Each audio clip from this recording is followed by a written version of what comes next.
This morning, the flip side of Stand Your Ground. Where is that lousy law when you need it? Plus, black girls in tutus breaking barriers with pirouettes.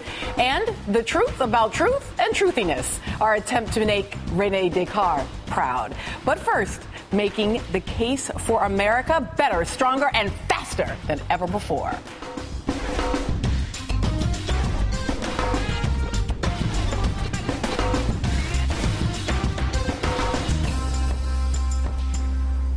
Yesterday afternoon, we were all reintroduced to an old acquaintance that we hadn't seen in 4 years.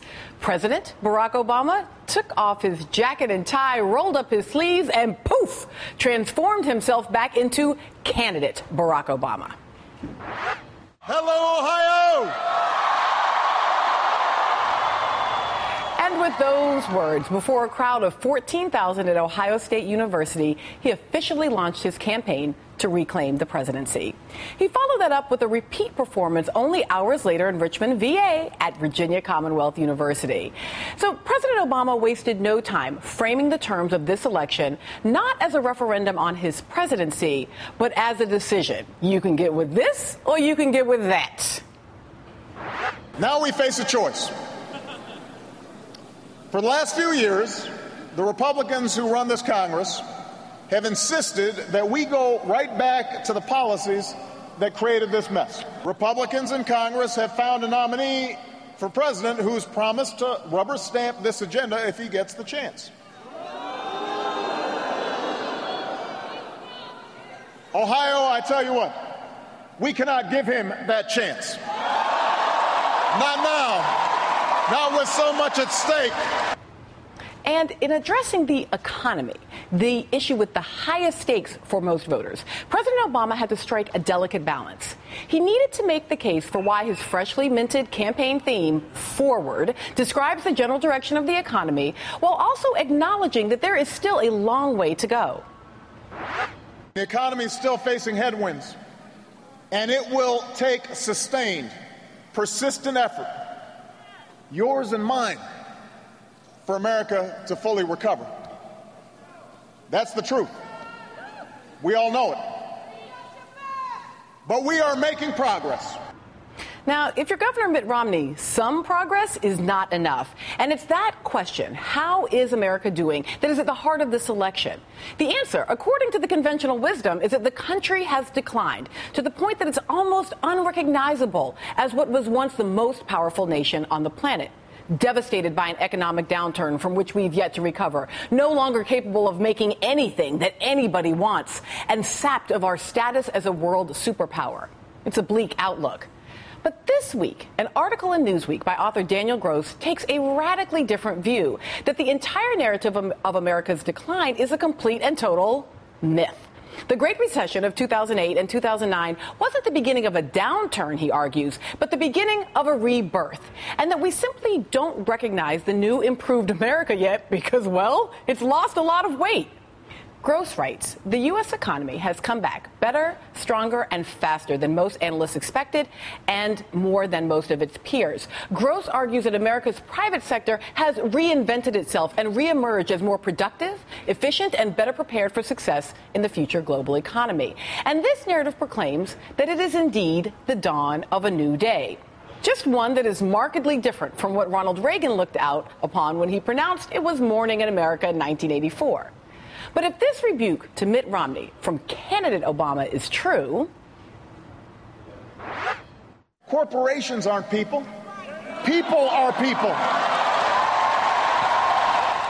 If that is true, then this new morning for America's private corporations means that not everyone is going to see the light of day. So Daniel Gross is here with me at the table. He is the author of that article and the new book it comes from, Better, Stronger, Faster, The Myth of American Decline and the Rise of a New Economy. He's also a columnist, economics editor, and co-host of The Daily Ticker at Yahoo Finance. Also with me is Alice Stewart, a Republican strategist, former press secretary for Rick Santorum, and former communications director for Michelle Bachmann's presidential campaign. Also, Perry Bacon Jr., an MSNBC contributor and the political editor for thegrio.com. And back again from yesterday, Dr. Kathleen Hall Jamieson, director of the Annenberg Public Policy Center at the University of Pennsylvania. Thank you all for being here. Great to be here. So, Daniel, your article and the book, as we have sitting here, has Nerdland in a tizzy. We are trying to decide whether or not this is the best news that we can imagine, that, in fact, we have really just sort of given in to a rhetoric of decline, but we're not in decline, or whether or not when you say we're doing better, you really mean corporations. You don't mean we are doing better. Well, I'm just say after that, your introduction, I'm tempted to just call it a day. There are all these sources of decline, right? The right says Obama comes in, he's a socialist. Mm-hmm. The left says we weren't hard enough on the banks, so we can't recover. The people go to China, come back and say, hey, look what they're doing, growing 10%, and we can't even build any infrastructure. And the reality is, our economy on the aggregate has come back. It's larger than it was before the recession. We took this immense fall.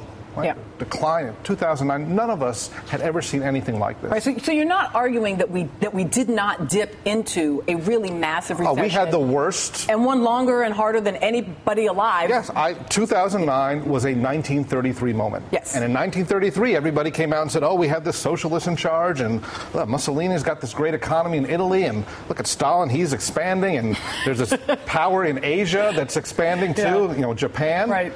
We're helpless. We have high unemployment. And, we got FDR and we got back on track, and it was the public and the private sector. My argument is that the public sector did sort of just enough to stave off catastrophe, and that the private sector, instead of sitting on its rear, restructured, some with the help of government, a lot of them on their own. Yep. The consumers have done so at a slower pace. But the real part of the story is the ability to engage the world, right? The U.S. is the #1 exporter. People don't believe that or think that. We export more than any other country. Our exports have risen 30% in the past 2 years as we are allegedly declining. So this is the idea that, in fact, we do make things that people want. I was, we were just kind of going through your evidence, because it's not just a claim, right? You bring evidence that we've seen a 104% increase in the S&P 500 since March of 2009.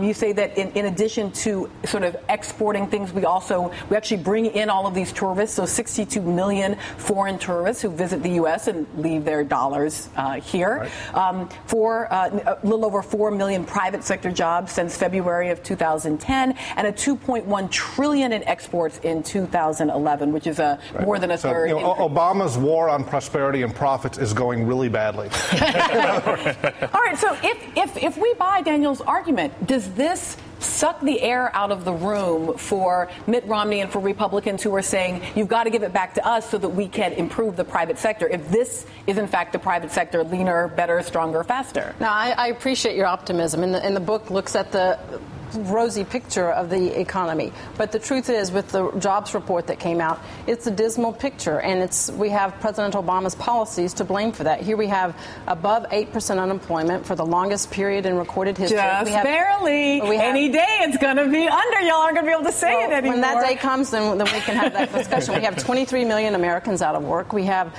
the median household income is dropped $4,000, and that's a lot of money to people. Gas prices have tripled. We have doubled.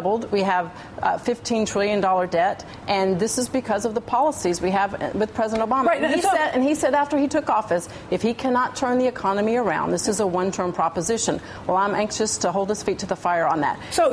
Despite our disagreement around sort of, the idea that it's President Obama's policies that are responsible for this, what I do absolutely agree with you on is that ordinary Americans are not feeling better, stronger, and faster, right? They're still feeling a lot of pain at the kitchen tables, at the gas pump, right? So even though we disagree about sort of the source of that pain, it does seem clear to me that politically that pain could be exploited by Republicans for an argument for an election that is not a re-election in this case. I mean, Dan, I'd be curious what you think about this, but unemployment is 8.2%, black unemployment is 13% in some cities, 20% in some other cities. Is it the case that the American corporations writ large are doing well, but maybe Americans themselves individually are not doing that particularly well, but they'll get get better as the recession can go? The recession's 2 years old, but it keeps going. Recovery continues. So there's no question the typical worker is doing worse than they were 4 years ago. They're also doing worse than they were in 1999. I mean, people talk about Japan's lost decade. We had our lost decade. From 1999 to 2009,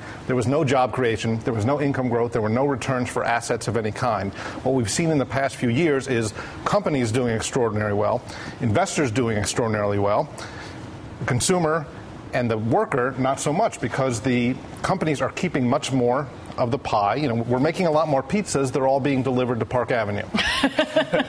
That's the issue. So for our recovery to continue, companies have to start to give it up. And by that I mean they got to start paying more dividends, they got to start paying more taxes, they got to start paying more wages and benefits, and they got to start hiring people. There are 3.5 million jobs open in the U.S., and they're not filling them because they're concerned about whether the demand will be there.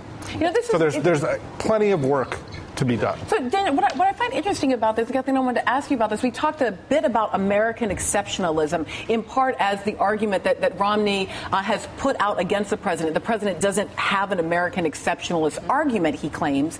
Now, this is, I kept struggling with this, with the argument that you make here, Daniel, because it feels like a kind of American exceptionalism argument, but also it kept crying out to me for a little bit more of that spread the wealth argument, which, like, politically, I'm not sure how you make both of those arguments. We are doing great. Oh, yeah, we need to spread the wealth. I think it's the verb. It's we can do really well. And what I thought was really interesting about the opening conversation was you had two different sets of facts featured. The facts we feature matter. Ask yourself, how did you feel with fact set 1 and fact set 2? That's true. In fact set 2, you're worried about the future. You're not that sure we're going to be able to get there. In fact, set 1, yes, we still have all the same problems, but now you're more optimistic that we can, the verb, get there. How we feel about the strength of the economy matters over and above all the data in fact set 1 and fact set 2. And we know that from social psychology. I read that article and I felt better about what we can do. That matters. Stay right there. We're going to ask if this fact set is a useful one for going forward and whether or not America is really stronger. That's going to be right after the break. Oh, yeah. And we're going to talk about George Clooney later.